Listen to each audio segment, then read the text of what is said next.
Okay, mao ni atong JBL nga fake kaayo. Nagkatidadlag og 3,000 ka piso. Pero duha ra ka adlaw ang among paggamit kay nawala ang display. Ambot og ngano na unsa ba? Yun siyang off. Tani on. Supposed to be naa ni siya display dinhing dapita pero wala gyud. So dire natay mode. So wala gyapon, wa ko kay bagong saon ni siya.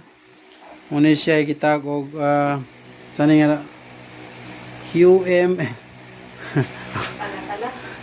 Okay, so wa ko kay bagong saon ni siya guys. Nga tulo pa ni kaadlaw na mo pero wala gimi kay bagong saon ni pagpaandar og balik.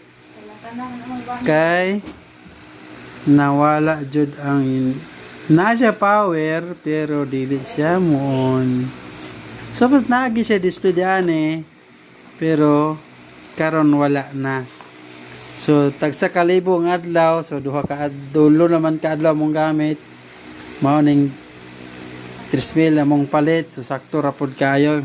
Wa gabae itong nanoroy. So mao na guys, ayaw mo patakag palit anang mga suroy-suroy nga mga JBL diha kay fake yun siya. Barato kayo. From 7,500 nakuha na mo 3,000. Good for 3 days. So yung anin siya nahitabo. So wak na yun tayo mahimong aning trabaho Also, ayan o pailad na ng magkuan, suroy-suroy, nindot pa kayong sounds. JBL kunuhay pero wag yun tayo kuha na ni maani kay mas maayo pang mapalit na lang jud og bag-o. Kanang branded nga mga JBL.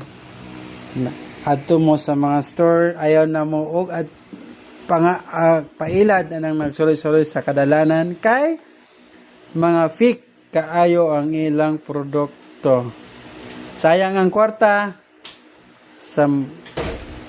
Mao na guys. So mao na to.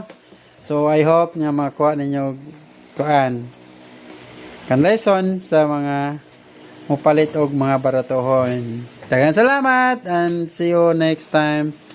Subscribe my channel and you will be awarded soon. Thank you.